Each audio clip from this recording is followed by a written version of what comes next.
ሰላም ነው ምንነሳኝ የምታረጉት? አንቺ ቆሻሻ ዝም በይ ተነሽ ነው ውጭ። ስነ ስርዓት ይኸውልሽ፣ ድጋሚ እንደዚህ ብትናገር ያጸበሽ ከኔ ጋር ነው። ኧረ እባክህ ለሴት ተደረበ ጭራሽ ከኔ ጋር መጣላት ፈለክ? ስነ ስርዓት ይኖርሽ። ጋሽ ፊት ክፉ ደጋ እንነጋገር። ለማይነሽ እሺ ስነ ስርዓት ብዬሻለሁ እኮ። ኧረ ተዋት። እኔ ለሱ አላንስም። ምን ልሆን ነው የምትይው? ጥጋብሽ በልክ አልሆን አለ እኮ። አንተም ብትሆን ውልቸር ላይ እያደረክ መጫወቻ ማድረግ ይችል ነበር። ምንም ነው የማላውቀው። የሰይጣን ስራሽን ስትሰሪ እንደነበረ ምንም ነገር እኮ ማስታወስ አትችልም። የመርሳት በሽታ አለብህ። የትኛው እንዳስታውስ ነው የፈለግሽው? የትኛው ነውርሽን ልንገርሽ? ፊቴን በወጥ የለቀለቅሽውን? ጭንቅላቴ ላይ ውሃ የደፋሽውን? ወይስ ከዳኒ ጋር ፊቴ ላይ ስትዳሩ የነበረው?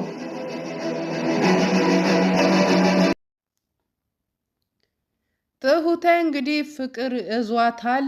ከማን እንደያዛት እንግዲህ አብረን የምናየው ይሆናል። ጉድ ነው።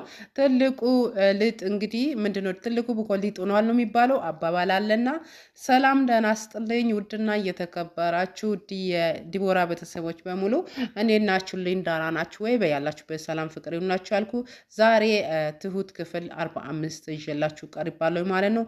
እንደምታዩት ቪዲዮን ዞሮ ዞሮ ሲትሉ ሼር ላይክ ያረጋችሁ አበረታቱኝ ማለት ነው።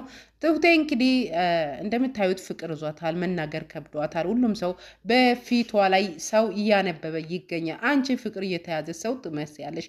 ለምን አትናገር? ግልጹን ካልተናገርሽ እኮ ፍቅር መጥፎ ነው። ፍቅር ማለት እኮ ካንሰር በሽታ ማለት እኮ ነው። ያማል፣ አያስበላም፣ አያስጠጣም እያለ እንግዲህ ሌሎቹም አሁን የዳኒ አዲሱ ምስት እንግዲህ ታግቷላችሁ ቴና እንደተባረረች ሰምታችኋል ሁላችሁም ማለት ነው። ቴና እንግዲህ በገዛ እጅዋ ቤቷ ተበጣበጠ። በገዛ እጅዋ በሰማንያ ያገባችው ባሏ ላይ ሌላ ወንድ አምጥታ ስትሟግጥ እንግዲህ አሁን በገዛ እጇ እንግዲህ ከቤት ልትባረር ሁሉም ሰው ገለልተኛ እያደረገ ይገኛል። ቴና እንግዲህ ያዙኝ ልቀቁኝ፣ እኔን ለምንድን ነው የምታበሳጩኝ እያለች ትገኛለች። ዳኒም እዚህ ጋር ሌላ ፍቅረኛውን አምጥቶ ምንቅ እያለ አለውልሽ እያለ እንግዲህ እየተሽሞናሞነ ይገኛል። አንተ ደግሞ ኬትኖችን ጎትተሃት አመጣ፣ ስርዓት ብትዝ ይሻልሃል። እኔ ያለው ለምንድን ነው አንተ ሌላ ፍቅረኛ የምትዘው ብላ ስትናገር ዳኒ ደግሞ መልስ ሰጣት ማለት ነው። አንቺ እንግዲህ ያንቺ ውሸት ተናግሮ አያልቅም። እኔ ከአንቺ ጋር ግን ለመሆን ፈልጌ አስቤ ነበር፣ ወድሽ ነበረ። ግን ያንቺ ተንኮል በጣም አስቸጋሪ ስለሆነ እኔ ከአንቺ ጋር መቀጠል አልችልም። እንደሚታይ ጥሩ ፍቅር ጥሩ ምስጥ የምታከብርል አመጣት ብሎ እንግዲህ ኤደን የምትባል ፍቅረኛ እንግዲህ አምጡ ከች ብለዋል ማለት ነው። ካሊብም እንግዲህ ዳርዳር ያለ ነው። አባባ ተብዬውን ትሁቴን በጣም ወዶታል። ትሁትዬ እያለ በጣም ያከበረ ይገኛል። በእርግጥ የምትወደድ የቤት ሰራተኛ ነች። ግን የቤት ሰራተኛ አልፎ ተርፎ አሁን ወደ የቤት እመቤትነት እየተቀየረች ትገኛለች ማለት ነው። ክብር ማለት እንደዛ ነው። በክብር የተቀመጠ ያው ወደ ክብር ይሸጋገራል ማለት ነው። አሁን ላይ ቲና እንግዲህ ጥባጥብ ቤት ውስጥ ያሉት ሁሉ እፍ ገማሽን ሸተትሽን እያሉ ነው ያሉት ማለት ነው። ቲና ሜጃ ጣት ወደዛ ስትሄድ ወዲህ ስትንገላተት ዳኒም ተቀየረባት፣ ካሊብም ተቀየረባት። ብላ እኔ ቅርታ አርግልኝ እወድሃለሁ እኮ አፈቅራለሁ ብላ ካሊብም ብትናገር እኔ እኮ ቅርታ አድርገልሻለሁ፣ እኔና አንቺ መቀጠል አልችልም፣ ከወደድሽኝ የሰማንያ ወረቀቱን ከቀደርሽልኝ ነው ብሎ ተናገራት ማለት ነው። እሱ ደግሞ እንዴት ነው ምን ማለት ነው? ትዳር አይደል እንዴት ነው ሰማንያ ወረቀቱን ምቀዳ ብላ ተናገረች ማለት ነው። በዛ እያለች ያለች አዲሷ የዳኒ ምስት ጋቢ አምጥታ አባዬን አለበሰችው ማለት ነው። እናንተ ኡፍ ምንድነው እናንተ በእናታችሁ የሰው ሰላም አታንሱ፣ ምንድነው ብታው ምን አለበት ብላ ተናገረች ማለት ነው። ስትናገር አባዬ ደግሞ ምን ታድርግልሽ? ምንድን ነው የምታደርግልሽ? ከዚህ በላይ እኛ አከበርንሽ፣ የቱን ተናግረኝ የቱን ሊታውሽ እያለ እሱም የተናገረ ነበረ። ተነስታ እንግዲህ ተናዳ አሁንም የተለመደ መኝታ ቤቷ ሄደች ማለት ነው። አሁንም እነሱ ፍቅራቸውን ያጣጣሙ ይገኛሉ። ምክንያቱም አሁን ላይ ትሁትና ካሊብም ያዋል አይደል ፍቅር ይዘዋል። እሱም አይኗን እያየ ይገኛል። ትሁተን ፍቅር ይዟታል፣ ግን ለዳኒ መናገሩ ከብዷታል። ሆኖም እንዴት አድርጋ እንደምትናገር ከብዷታል። አባዬ እንግዲህ ስጠይቋት ማለት አምጥታ ጋቢውን ስትሰጥ መረቋት ማለት ነው። ትሁትን ፍቅር ስጥሽ ብሎ እሷን መረቋት። በዛን ሰዓት ወይ አባዬ ፍቅር ባይዞሳ ብላ ስትናገር እንዴት አይዞም ፍቅረኛ አለሽ እንዴ ምን ነው ስትል ጊዜ ኧረ አባዬ የለም አለችና ተናገረች። ካለሽማ ጭልጥ ባለ ሰርግ ነው አንቺ ምድርልሽ ብሎ እንግዲህ ተናገሯት። እሷም ደስ አላት። ምክንያቱም ከልጃቸው ፍቅር ይዟታልና እነሱም ቢሆን ብሎ የሚጓጉት ልጅ ነችና እንግዲህ ትሁቴ እንግዲህ የካሊብ ምስት ሆና ነው ከዚህም በኋላ የምትገኘው ማለት ነው። እንደምታዩት ዳኒ ማነት አዲሷ ፍቅረኛዋ የዳኒ አዲሱ ፍቅረኛ ወደ ክችን እንግዲህ ላገዝሽ ትሁቴ ብላ መታ እዛ በቆመች። አረ አንቺ ቁጭ በይ እኔ እኮ አብረሽ እንድትሆኚ ነው እንጂ ጠራውሽ ስራ እንድትሰሪ አይደለም ብላ ስትናገር፣ ትሁቴ አንቺ እኮ ፊትሽ ላይ ይታወቅብሻል። ለምን የምትወጂው ሰው እንዳለ ስለምታወቅብሽ ለምን አትናገርም? ካልተናገርሽ እኮ ፍቅር እኮ ከባድ ነው ብላ ተናገረች ማለት ነው። ስትናገር ፈርቼ ነው እኮ በጣም ነው የምፈራው፣ እንዴት አድርጌ እንደምናገር አላቅም ባለችበት ሰዓት ዳኒም ከፍቶ ገባ።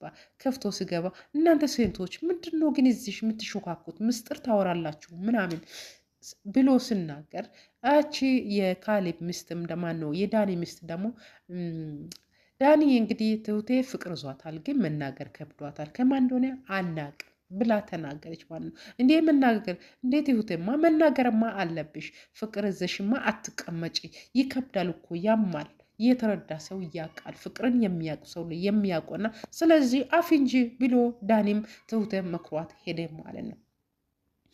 እያሉ ያለው እንግዲህ ቲና እንግዲህ እንደምታዩት አሁንም ኩሽና ውስጥ እየተርመጣመጠች ትገኛለች። በቃ ሰው እንግዲህ ፈጣሪ የሰው ፍቅር ይስጣችሁ ነው ምላችሁ። ሰው ስጠላችሁ እኔ እንጃ ውሻ ራሱ በጨው አይቀምሳችሁ ማለት ነው። ሰው ጠላት፣ እሷን በቃ ሰላም አጣች ማለት ነው። ሰላሟ ነሳች። እንግዲህ እሷ ያደረገችው ነገር በገዛ እጇ ነው ይህ ሁሉ ያደረገችው። ያላልን ለሰው የተቆፈረ ጉድጓድ ራሱ ይገባበታል የሚባለው ነገር ይሄ ድራማ ለማንም ሰው ትምህርት ነው የሚሆነው ማለት ነው። ስለዚህ ተንኮል ስትሰራ የነበረችው ነገር አሁን ላይ ዋጋ እያስከፈላት ይገኛል ማለት ነው። ለማንኛውም ሁላችንም መልካም ነገርን ለመስራት እንሞክር። ስለዚህ አሁንም ቢሆን በጣም እየተነዛነዘች ትገኛለች። መኝታ ቤት ገብታ አትወጣም። ውጭ ሳሎን ላይ ገብታ አትወጣም። ቴሌቪዥን ከፈተች። በቃ ምንም አይመስጣትም አለ አይደለ? አይመስጣትም። ይሁን ደስታ የሌለ ህይወት አለ አይደል? ዝም ብሎ ይሁን ሀብት ቢኖራችሁ ሰው ከሌለ ወይም ሰው ካልወደዳችሁ በጣም ከባድ ነው። በእርግጥ እግዚአብሔር ከወደደ የሰው መጥላት ምንም ማለት አይደለም። ግን እኛ መልካም ስንሆን እግዚአብሔር ደግሞ ከጎናችን ነው ማለት ነው። ሰው ከጠላ ደግሞ ያው እንደምታዩት ከእግዚአብሔር በታች ማን አለ ብትሉ ያው ሰው ነው ያለ አለ። እናንተ መልካም ስትሆኑ ደግሞ እግዚአብሔር ሰውን ያዘጋጃል። ስለዚህ እኛ ክፉ ስንሆን የባሰ በቃ ውሻውም ይነድፈናል፣ ወፉ አሞራዎቹም ምንድን ነው ይነክሱናል ማለት ነው። ስለዚህ ሁላችንም ይሄ ድራማ ትምህርት ነው እና እናንተም መልካም ስራ ለመስራት ሞክሩ ማለት ነው። ትሁቴ መግቢያ አታለች። በጣም ደብሯታል። መግቢያ አታለች። ወደ ዳኒ ስትሄድ ዳኒንም ጠርታ አንተ ታው ወደ እኔ ተመለስ ይቅርብክ እያለች እየፎከረች ነው የምትገኝ። እኔ አሁንም ቢሆን አሳያቸዋለሁ። ጉዳችሁን እያንዳንዳችሁን የማሳያቸው። እኔ እኮ ከአንቺ ጋር ለመሆን ብዙ ጥረትን ውጣ ውረድን አይቻለሁ። አንቺ ግን ልትቀየሪ ወይም ልትለወጪ አትችም አለና ተናግረው ወደዚህ መጣ። አሁንም ከአዲሱ ፍቅረኛው ጋር እንግዲህ ምን የመሰለ ፍቅሩን እየገጨ ይገኛል ማለት ነው። ያጣጣሜ ይገኛል እንግዲህ ቲናዬ እንግዲህ የድልሽን እንግዲህ ፈጣሪ ያይልሽ። መልካም ቢትሆኝ ኖሮ በአሁኑ ሰዓት ላይ ጥሩ ነበረ ማለት ነው። መጨረሻ ላይ እንግዲህ እንደምታዩት የአዲሷ አዲሷ የዳኒ ሚስት አምጥታ ጋቢ አለበሰች ማለት ነው። አምጥታ ስታለብስ ሰላምን አታንሱብኝ፣ ሰላምን ነሳችሁብኝ፣ ሰው መኖር አይችልም እንዴ ብላ ስትናገር እንዴ ምን ያደርጉልሽ? ምንድን ነው ምን ያደረግንልሽ ብላ ብሎ አባይም ተናገሩ። ልክ ልኳን ተናገሩ ማለት ነው። ምንድን ነው ይቅርብሽ፣ አሁን ምን እናደርግልሽ፣ ምን ላርግልሽ ብሎ ለእሷ ተናገሩና ቲና ደግሞ ታውኝ ብታውኝ ነው የሚሻለው። ለምንድን ነው ለመጸደቅ የምትሞክሩት? በቀን ለመወደድ የምታስቡት ነገር ለመጸደቅ ነው ለመጸደቅ ለመሆን ለምትሞክሩት ነገር ይቅርባችሁ ብላ አሁንም ለአባዬ መልስ ሰጠች ማለት ነው። አባዬ እንግዲህ አንቺ ያደረግሽው ተንኮልሽ እኮ ነው። የትኛውን ነግሬ የትኛውን ሊታውልሽ? መጀመሪያ በወጥ ፊትን ያጨማለቅሽው ነው ወይስ በዱቀት ፊትን ያበላሸሽው ነው? ከየትኛው እስኪ ምረጪ ልንገርሽ።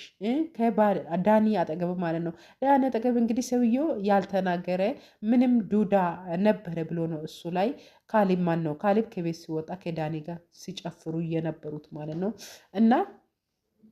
እና ወይስ ከኡሹማ ከዳኒ ጋር ሆነሽ እኔን ስታዝቢ ወይም ስታስቃይ የነበረውን ንንገርሽ ብሎ እንግዲህ በተናገረበት ሰዓት ዳኒም ድንግጥ ብሎ እንግዲህ ወደ እሳቸው ቃና ብሎ አየማን ነው። እና ቪዲዮ አለቀ። እንግዲህ በአዲስ ቪዲዮ እስክንገናኝ ሰላም፣ ፍቅር፣ አንድነት ይሁንላችሁ ያልኩ የዛሬ ቪዲዮ ይሄን ይመስላል። ቀጣይ እንገናኛለን። ቪዲዮን ሼር ላይክ አድርጉ ጋይስ፣ አትጨክኑ ማለት ነው። እሺ አትጨክኑ። ቪዲዮን ሼር ላይክ በማድረግ ሞክሩ። አይዟችሁ፣ አብሽሩ። ብድር በምድር ከሰማይ ይገኛል ማለት ነው፣ ከሰው ሳይሆን